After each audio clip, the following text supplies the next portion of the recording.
Shabbos Daf Tes Zayin begins in the middle of a discussion about the halachos of glass kalim, whether they count as earthenware kalim, as ceramics, as far as halachos tumah are concerned, or whether they count as metal kalim. There are 5 different halachos between ceramics and metal. And the Gemara will first say that they count as ceramics, then it'll seem to switch that they count as metal. The Gemara will work through each 5 halachos and discover why glass falls where it does, in which category for each of the 5.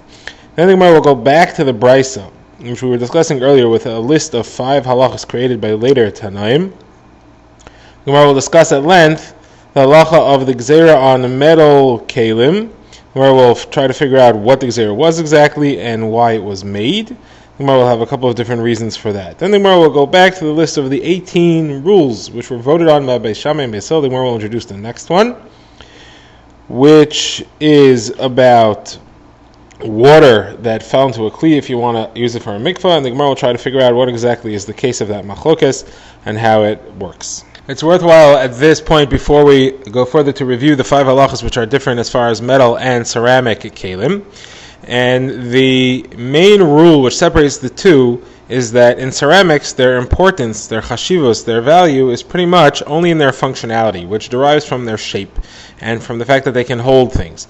Metal has value in its material, and it's independent of its shape, and it's independent of which part of the metal you're in. The actual material has value. So therefore, the halachas b'nhim are as follows. First of all, flat kalim. Can flat kalim be mekabel tumah? Metal, yes, because it doesn't have to have a functional shape. The material itself can contract tumah. As far as ceramics go, flat kalim cannot be mekabel tumah at all. It has to have some sort of container shape. It has to be concave in shape and have a inner surface, a cavity of some sort. Now, the second halacha is, can tumah affect it if it touches the outside surface? Ceramics, no, it can't, because the outside surface only touches the surface, not the functionality, and the material which it's touching has no value, as opposed to metal that the material has value. It can contract tumah through the outside. The next halacha is, what happens if you have tumah suspended inside the airspace of the kli, or if the kli itself is tameh and it's trying to be matami something which is in its airspace? It doesn't have to be floating. It could be that the kli is filled up with seeds or something. So seeds which aren't touching the surface, are they susceptible to bring tumah or get tumah from the kli? So if you're discussing ceramics, its value is in its functionality, it's in its cavity, so yes, it can transfer tumah that way. Metal, its value is in its material, and no, it cannot transfer tumah that way. Then there are 2 additional halachas as far as tahara of a kli which is tameh. A metal kli can be put in the mikvah and it becomes tahar. However, tefillah in a mikvah does not work on ceramics, does not work on all types of earthenware. And the last halach is, what happens if you break it? Both kalim become tahar if you break them. They are not counted as kalim anymore. However, metal, when it is fixed, its tumah comes back. That's midrabanan. But ceramics, the tumah does not come back, and even if you fix it and you make it into a new kli, the new kli is tahar and it is permanent. Now the Gemara wants to know, where does glassware fit into this? So glass, first of all, the Gemara says glass is like ceramics because it's made out of sand, it's made out of earth, just like ceramics are. So then the Gemara has to work through all these halachas one by one. The Gemara says, first of all, if that's true, that glass is like sand, then it should not work to stick it in a mikvah. This we saw yesterday on Daf Tezvav. So the Gemara says, no, you're right. Ceramics really and glass, they really do not work in a mikvah at all. You found a Mishnah that says that you can put glass in a mikvah. That's talking about a glass kli that was patched with metal, and it's like Shittas Meir that glass that's patched with metal gets all the halachos of metal. Okay, next discussion, and this is already in our daf, is how come it can contract, how come glass can pass tumah through their outer surface? If you're right that it really counts as kli cheres, as ceramics, it should not be able to pass tumah through the outer surface. Tosfos says we could also ask about the airspace. It should act like kli cheres as far as airspace, and it doesn't. It acts like metal. The Gemara brings a brisa, a Mishnah, which proves this. It says that earthenware kalim and something called neser kalim, which the Rishonim dispute as to what that is. It seems to be a kind of soft clay which was used to make thin kalim. All these things acquire tumah through their airspace and do not acquire tumah through their outside surface. And the implication is that glass is not among them. Glass counts like metal as far as this halacha. So why does glass count as metal if you're right and you're telling me that it's really a type of ceramic, it's a type of cheres? So Gemara answers, okay, in a way, glass is similar to metal, and therefore, as far as these halachas are concerned, it counts as metal. How is glass similar to metal in a way? In the following way, metal and glass can both be melted. If they break, you can melt them down and reform them. Ceramic can't be melted. There is no fixing it by melting and patching and all these things. Does not work for ceramic. You can grind it up, but that's not melting, that's not fixing.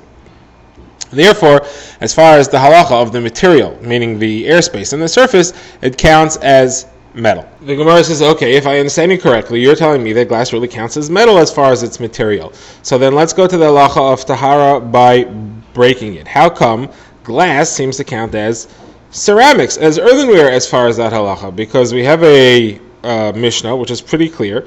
It says that wooden articles, skin, leather articles, bone articles, and glass articles, all of these things, if you break them, they become tahar, and the tumah is permanent. The tahara is permanent. It does not come back if you fix it. But according to you, you just told me that it counts as metal as far as that halacha is concerned, as far as its material is concerned. So how come when we are discussing fixing it, it counts as ceramics?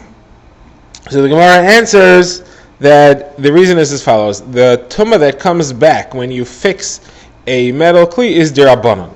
And the tumah on glass altogether is derabanan. The Torah doesn't talk about glass. So we do not make a double derabanan. We do not say that we put a derabanan tumah on a kli whose tumah is altogether derabanan in the first place. And therefore we left it lekula, and we said that its tumah does not come back on, which happens to be the same as kli cheres. Not because it really counts as kli cheres.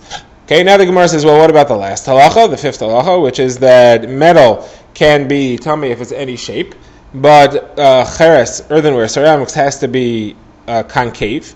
So how come glass has to be concave? The same Mishnah which we quoted earlier says that halacha.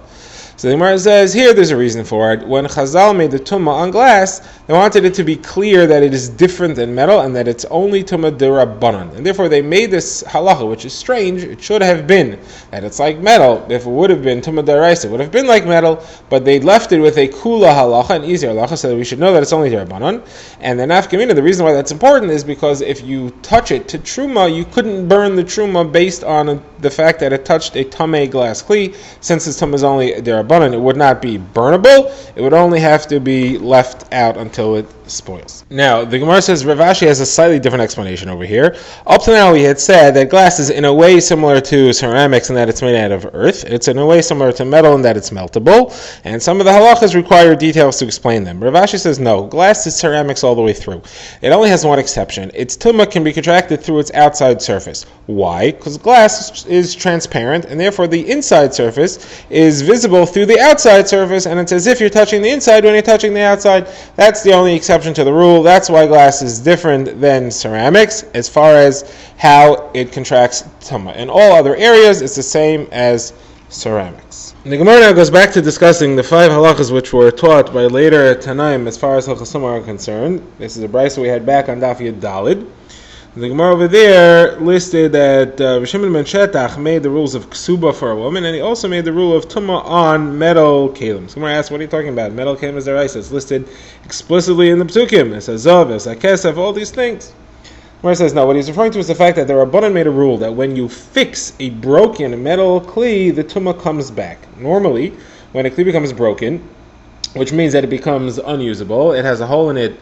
We see elsewhere that is large enough that a rimon, a pomegranate, could fall out of it. When that happens, the kli loses its tumah because it becomes non-functional. This applies to all kelim. However, the Rabbanan said that a metal kli, if you fix it, gets its tumah back, midar Rabbanan. So the Gemara quotes an incident where that happened. The Gemara says that Queen Shlom Tzion, the Gemara here refers to her as Shal Tzion, but she's usually called Shlom Tzion. She was the sister of Shimon ben Shetach. She was the wife of Yani HaMelech, and she ruled Klal Yisrael by herself for 10 years after her husband passed away. He was a Rasha, so he died. So the Gemara says that she made a wedding for her son, and all the Kalim became Tameh that day. Somebody must have brought a mace into the room, a body, and they all became Tameh Tumas mace, and she wanted to be able to use them. So she had her smiths break them and then smelt them down, and so they were all fixed.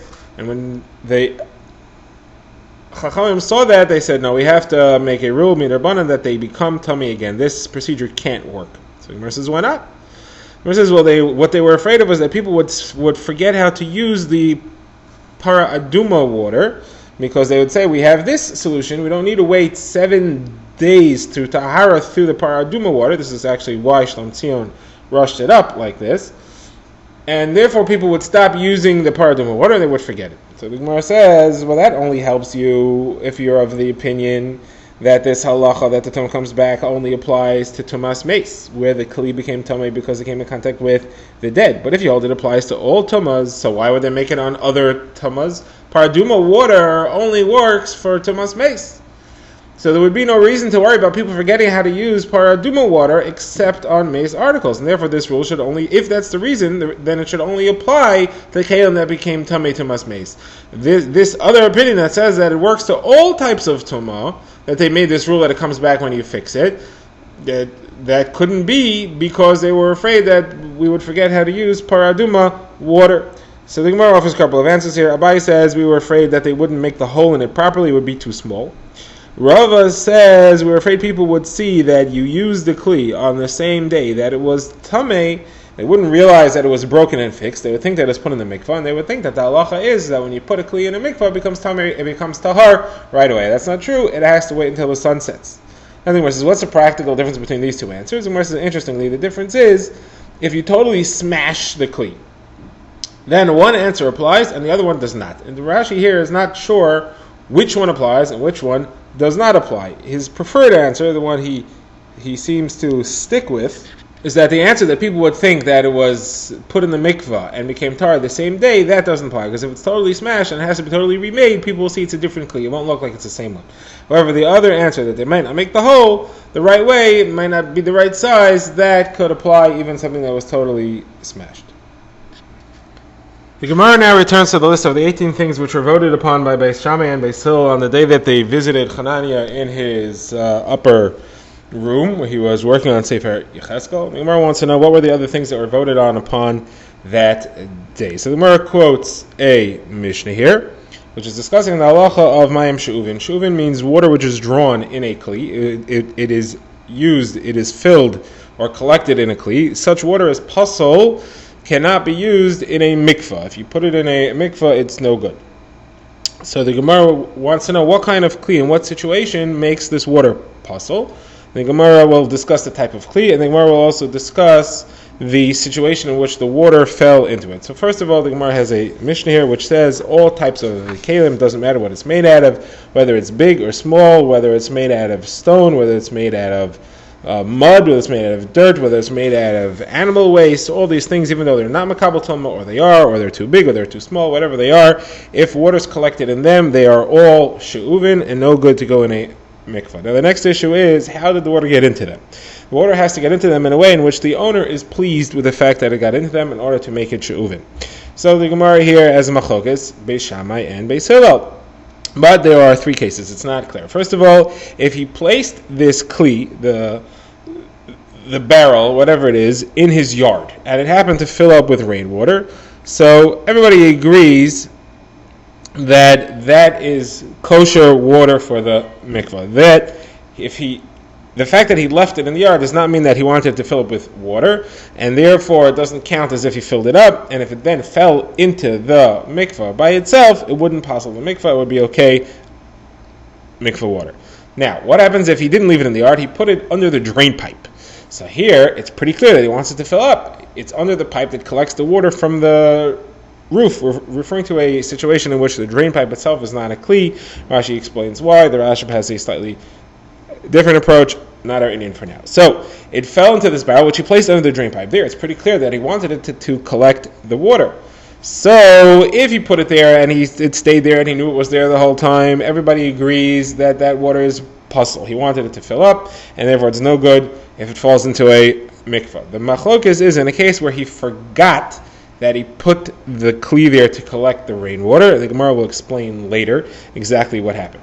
In such a case, it's a machlokes Beis Shammai and Beis Hillel, and the Gemara says, Reb Meir says this is one of the things that they voted on, and it came out that Beis Shammai was the majority, and the halacha was established like Beis Shammai. Rabbi Yossi says, no, there was no such vote on this. This was never voted on. This is not one of the 18 things. The Gemara later will ask, according to Rabbi Yossi, what are the 18 things? What is this? What case does he have in place of this one? Now, the Gemara discusses what does it mean when we say that he put the barrel under the drain pipe to collect water and then he forgot about it. What does this mean exactly? So the Gemara says as follows. It depends on the weather. If the sky was clear when he put the barrel out, he didn't really intend to collect rainwater. It didn't look like it was about to rain. And therefore, even if it started to rain later, that doesn't count as if he intended for the barrel to fill with water. Now, that everybody agrees to. What happens if he put the barrel there and it was cloudy, and it looked like it was about to rain, and then it filled with water? So everybody agrees that that counts as if you put it there to fill with rainwater, and there's no machlokas there either, even if he forgot about the barrel, meaning he put the barrel there, and before it started raining, he went away, and he took care of other things, and he forgot about it. That doesn't matter. His original intent, when he put the barrel there to fill with rainwater from the drain pipe, that persists, and it counts as if he filled it up. The machlokes is when the following thing happened. He put the barrel there because it was cloudy outside and he wanted it to fill. Then the weather cleared and it didn't rain and he got busy with other things and forgot about it. And then, whether he was paying attention or not, it started to get cloudy again and then it started to rain and filled up the barrel. So here you have a machlokes. Beis Shammai says his original intention sticks. He put the barrel there when it was cloudy and that's what ended up happening. It rained. Who cares the fact that it cleared in between? Beis Shammai says no, it cleared. Beis Hillel says no, if it cleared in between, his original intent is canceled. And when it started to cloud up again, he had no intent for it. He has to refresh his intent to fill it in order for it to count. Therefore, it doesn't count, and the fact that the water flowed in there does not make it mayim she'uvin. Okay, now the Gemara wants to know, like we said before, Rabbi Yossi. According to him, he doesn't count this as one of the 18 things. What does he replace it with? The Gemara says he replaces with a discussion of kusim women. When do they begin Hilchos Nida? The problem with kusim is that they don't hold of the drasha that Chazal have, that a girl, even when she's a day old, if she has a menstrual flow, which is technically possible based on the hormones that flow through her blood from the mother, we have a drasha that counts and that makes it a nida and tamei on the spot, which means that if they touch truma, it would have to be burned. However, the kusim don't hold of that, and therefore we have to consider all kusi girls from any age to be tmeim because they don't hold of this halacha. That rule that we have to consider all kusi women of any age to be tmeos nida, that was a decree that was made on that day in that attic of Rabbi Chananya.